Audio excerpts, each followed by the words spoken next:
ఆస్ట్రోచార్ట్ రాబోయే 25 సంవత్సరాల మీ పూర్తి 80 పేజీల జాతకం కేవలం 300 రూపాయలకే. దుర్గనే వైష్ణవి అని తను తెలుసుకుంటాడు.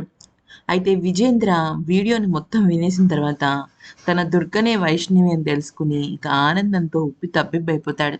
తను వైష్ణవితో గడిపిన అన్ని జ్ఞాపకాలను, ఆ డైరీను అంతా కూడా చూసేస్తాడనమాట. అయితే ఇక ఆ సమయంలో తను ఏ రకంగా దుర్గని వైష్ణవి నుంచి దుర్గగా మారిందో కూడా చెప్పడం జరుగుతుంది. అయితే ఇన్ని కష్టాలు పడిందా నా వైష్ణవి అని చెప్పేసి తల్లడిల్లిపోతాడు. అయితే ఇక ఇక పరిగెట్టుకుంటూ వచ్చి విజేంద్ర అక్కడున్న దుర్గని చూస్తూ ఏడ్చేస్తుంటాడనమాట. ఏవో కొన్ని ఫైల్స్ పట్టుకుంటాడు. అయితే ఇక దుర్గని పట్టుకొని గట్టిగా వాటేసుకుంటాడు. అయితే వాటేసుకుంటే ఏమైంది? ఏమైంది? అంటూ దుర్గ అడుగుతుంటుందనమాట.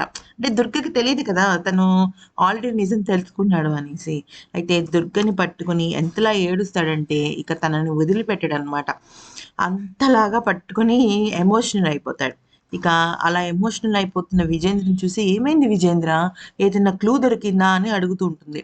కానీ విజేంద్ర మాత్రం దుర్గకి "నువ్వే వైష్ణవి అన్న విషయం నాకు తెలిసిందని" చెప్పడు. తను అలాగే దాచిపెడతాడనమాట. కానీ తన మీద ఎక్కడలేని ప్రేమను చూపిస్తూ ఉంటాడు. తన కళ్ళల్లో ప్రేమను బయట పెడతాడు. మొత్తానికైతే మాత్రం విజేంద్రకి దుర్గనే వైష్ణవి అని తెలిసింది. కానీ ఈ విషయం మాత్రం అస్సలు రక్షిత్‌కి తెలియకూడదు.